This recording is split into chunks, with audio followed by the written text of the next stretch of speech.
Hello, and welcome to another episode of Point to Point.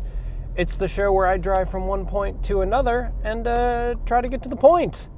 Today's point is back to school season and nobody knows how to drive. Second point, I've been actually not playing Silksong. I have opinions about it, but mostly the opinions that people have about the opinions. I recently read a piece this morning, actually, on No Escape VG. It was a really good piece. It was a response to one that I haven't read yet, but it was about Team Cherry's decision not to send review code to reviewers. And I think they mentioned it as like, you know, it's a Kickstarter game. Let's not send out review copies to people early. It just wouldn't be fair. I also think that just the nature of that game, you know, it's going to be hard to talk about a game like that without some spoilers. And I don't know how familiar folks are with how embargoes work, but typically there is a, you know, talk about the game up to this point. Like when I reviewed Citizen Sleeper earlier this year, there was definitely a, hey, like, let's not talk about the ending because we want people to find out about it. And especially with something like Silksong, which is, you know, it's one of those games, right? Like it's like saying, you know, don't spoil the end boss of Dark Souls. Like, don't spoil the major abilities that you get because, you know, that kind of ruins the draw for people to play those and like the discovery of them. So on one hand, I kind of get it. On the other hand, there is this kind of part of me that is a little bit disappointed that, you know, reviewers weren't able to get an earlier thing, because on one hand, like, Silksong has been the game that is coming out for 7 years, is this highly anticipated thing, and while I, you know, kind of fully expected Team Cherry to deliver a good game, part of, you know, especially in these economic times that we live in, like, part of the benefit of criticism is, you know, having opinions that you can follow and understand and help make an economic decision on. And like, yes, Silksong is $20, I think. Like, you know, not a huge outlay for people who want a big game and have been highly anticipating this, but it is kind of this microcosm of, you know, Silksong, or Hollow Knight has sold like a bajillion million copies. I think it's like over 11 million maybe. So it is like highly anticipated. There is a lot weighing on this game, and not wanting to have that launch potentially sullied by a Metacritic rating that is like, you know, 79 instead of 83 or whatever. Like, I get it. Like, you don't want to do that. But it also does, as the No Escape piece kind of mentions, well, as the No Escape piece is a reaction to this notion that it erodes the power, I guess, or the ability for games criticism and games media to kind of be relevant in these spaces. Like, if Team Cherry can get away with it, this highly anticipated independent game, you know, what's to say Rockstar doesn't just say fuck you to GameSpot and doesn't give any media anything and say let the masses decide, because it's the most highly anticipated game coming out next year. It's not like it's gonna sell bad, you know, like it's gonna come out, it's gonna be huge. So what's even the point of having someone critique the story? As a person who writes about video games, I think there's a really big point to writing about the story, or writing about how that game plays, or, you know, the launch, just like the launch bugs and how the online stuff works. Like, there's plenty of reasons to write about video games on day one. I think the overreaction that the No Escape piece is talking about, though, which I do agree with, is that I think that it's less important to have a review these days. Like, we've kind of talked about this a few times on this show, and I brought it up on podcasts before, and I've even mentioned it. I've seen other like games critics kind of mention it themselves. I will point you to the Jeff Gersman review of Crackdown 3 as like kind of the beginning of my thoughts that the review is dead, even though, I just published a Sword of the Sea one. Because I think that games coverage is changing, right? And it has been for a long time. And I think the impetus is for people who want to be in this industry, writing about video games and talking about video games, to find what the next thing is, which is really hard because none of us have any money to do that. Like, normally you have big corporations who are willing to have a skunkworks team to find out what the next big thing is. As these teams continue to be gutted, we're talking about like 7 people trying to cover the news of an entire industry, also staying on top of criticism, also staying on top of new stuff coming out, also staying on top of how bad the industry is in general for labor. And, it's pretty easy to realize why no one has figured out what the next thing is. Also, because the next thing right now, at least, the next obvious thing is like this switch to, Let's Plays and like pretty like influencer stuff that you kind of expect, like reaction posts, shit posts, things like that. Like memes get way more traction than written criticism that takes several hours, like several people's hours to come up with something good, let alone the amount of time it takes to actually play a game and understand it, to like write something about it. So what do? Like if I was Team Cherry, I probably wouldn't give out copies to this game. I think that there is the kind of malicious look at it. I kind of look at it as also just kind of a blessing. The worst part is, right, that like IGN and a couple of other sites put up reviews in progress, which is just them saying, here's a landing page that has all of the stuff that we will eventually say about this, and here's like a very basic opinion about the first like 2 hours of this game. So that they have it squatted, right? Like when someone types in Hollow Knight Silksong review, it will be an IGN page because they had that page. And, like many guides websites, they have had that page probably parked for months, probably years actually, just to get the SEO traffic to it so that it like ranks pretty high to begin with. And since the incentives aren't there to like make money on that stuff as much anymore because Google is a nightmare website, you have to do what you can. On the other hand, I think the thing that really resonated with me the most in that No Escape piece, which I really think you should go read. Like it is a very well written piece. It has like a lot of stuff in there that is kind of resonating with how I feel about it. Is I think there's two things here. The first that's mentioned is the conversation and the evolution of video game discussion and criticism is happening in small spaces. And partly, a little selfishly makes me feel good, right? Like I run a teeny tiny website that has, we'll say less than 500 impressions across all of the things we put out. Like podcast, website, videos. Like I think probably every month we have less than 500 impressions. Many of those impressions are the same people, just across different media.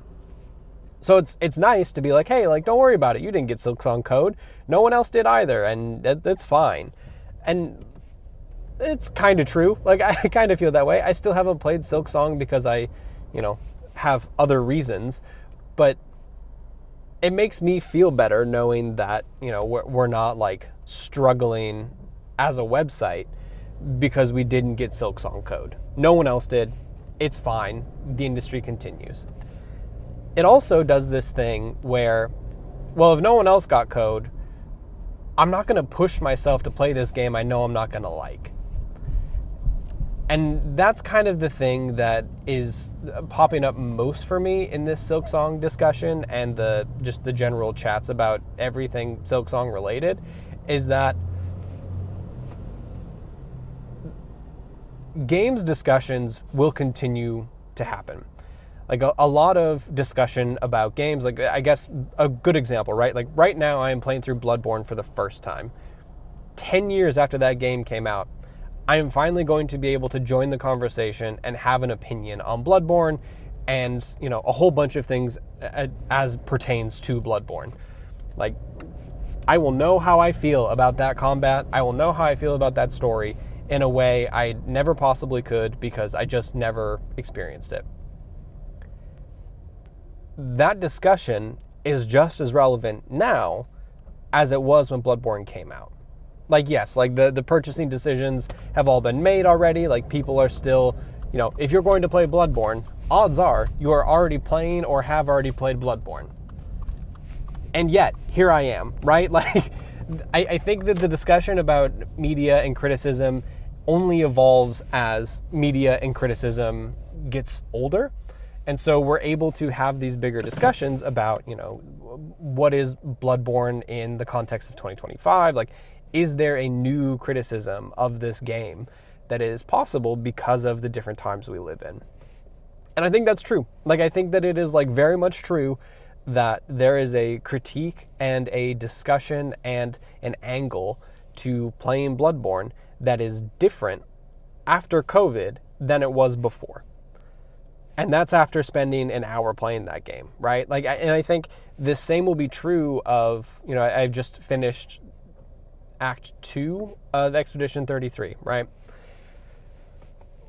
The discussion on that game will continue to get crazier as we move forward in criticism. Like, that entire game is a discussion on criticism and art itself. And as more art becomes available, as more voices begin to discuss that art, there will be different and better opinions about Expedition 33. And I think that this is the thing that really bothers me about this coverage of Team Cherry not giving review code to develop or to critics, is that I don't think it matters. And I think that we continue to get caught up in this notion that, we have to have the most stuff out immediately, like right when that stuff launches. And I think at this point we all kind of know the circumstances that stuff is done in. Like, I cannot imagine that if someone were to get Silksong code, how early they would have to get that Silksong code before that game releases for them to have an enjoyable time that is kind of the average, we'll say, way that people are experiencing it. Because really, like, you get code for a game. In some instances, I've got code a week early, right? Sometimes you get real lucky and you get it 2 weeks early. Is that how a normal person's going to play? Like, if I didn't, but if I had got code for Avowed early, right? That is depending on how you play it, a 20-hour RPG or a 80-hour RPG. And either way, I did not play it in 2 weeks. And I would not have played it in 2 weeks for review because that sucks and I wouldn't have fun. Like, I wouldn't find the things or the interesting points of view that I have about Avowed that have been really engaging to chat with my friends about and to write about had I needed to burn through it. And I think that that's the thing with a lot of this, is there is this structure within games criticism and games media right now that we need to get something out now. Like, the impressions are there now and the impressions won't be there later. But that's not true. And like, the beauty of this is that that's like Hollow Knight is telling us that, right? Like, the journey of Hollow Knight from indie game that had a $50,000 Kickstarter to indie game that is selling 12 million copies, it is not the same as, something like Stardew that kind of just rocketed ahead. Like, we're talking about a game that over the course of 7 years had a slow burn to selling like a ton, like way more than most AAA studios, ever planned to. Like, they are outselling Final Fantasy sometimes. And like, that's nuts. Like, that's a slow burn because, Square Enix will tell you that they're disappointed in every single game that they put out because it didn't hit their expectations within the first quarter. But Team Cherry, they didn't have expectations, right? Like, they just put out a video game And then that video game ended up slow burning its way to 11 plus million copies sold over 7 years. We can have opinions that take 7 years to develop. And I think that that is a healthy part of this industry, because we've been hearing constantly that, you know, the youths aren't buying video games the same way that people like me and probably a person who listens to a video game podcast is, right? So we have some time. This industry isn't really going away. It's really not crushing it right now, but it's not going away. So I guess we can just take our time, kind of get to where we need to with some of this coverage, and just give this stuff some time to breathe. You know, I'm already sick of the get good mentality about this game. You know, I haven't touched Hollow Knight in a few years because I wasn't having fun, and I feel no desire to go back to that game because of the zeitgeist right now. But it is one of those things that if I was trying to make this website a content mill and I was trying to scrape together all the impressions I could possibly get, I'd be playing Silksong right now, and I'd have some really mean things to say about it, and that has no bearing on the quality of that game. From what I've seen, it looks great, and it seems to be making all the people who wanted it to be good happy. And like, sure, we should have some room for critical voices, but I'm not going to go into playing that game for the impressions when I know I'm not going to have fun. Like, you're going to have a bad time listening to me talk about it. I'm going to have a bad time playing it. And at the end of the day, all I'm going to do is get all of the people who either agreeing with me in our misery, or all of the people who disagree with me really being mad about my opinions. And like, that's not a healthy way to cover video games or enjoy this industry. So just don't. Like, let these things breathe. I will go play Bloodborne, and I will have opinions about Bloodborne, and I will finish this video on Avowed, and we will discuss art in Avowed and in Expedition 33, because that's the weird angle I want to take on this. And hopefully you like my weird angles and you hang out because of the weird angles. You don't have to hang out because I'm hitting all of this stuff on day one. So yeah, I don't know. I have a lot of weird opinions about this stuff, and it kind of bums me out how it's been kind of destroying the industry from the inside out as we like continue to do the same things, you know, clamoring for first impressions on this stuff. And really, at this point, I've been through, you know, the PlayStation 2 era. I've been through the Xbox 360 era of like, here's the Xbox magazine first impressions of this, and like, I don't really care anymore. I want to have like interesting stories to read about interesting games that allow me to think about art in a different way. And I guess that's kind of what I've always wanted 70% Complete to be. So hopefully we're doing that. But yeah, that's also, you know, if you notice that we aren't covering the latest stuff, like, that's why. I only cover stuff that I want to cover, and if I have something interesting to say about it. So thanks for watching. This has been a weird, negative, rambly Monday morning, but hey, that's fine, I guess. Go check out that Zero Escape VG piece. I'll try to link it in the show notes if I can. But yeah, have a good Monday morning. We'll catch you next time. Thanks for watching. See ya.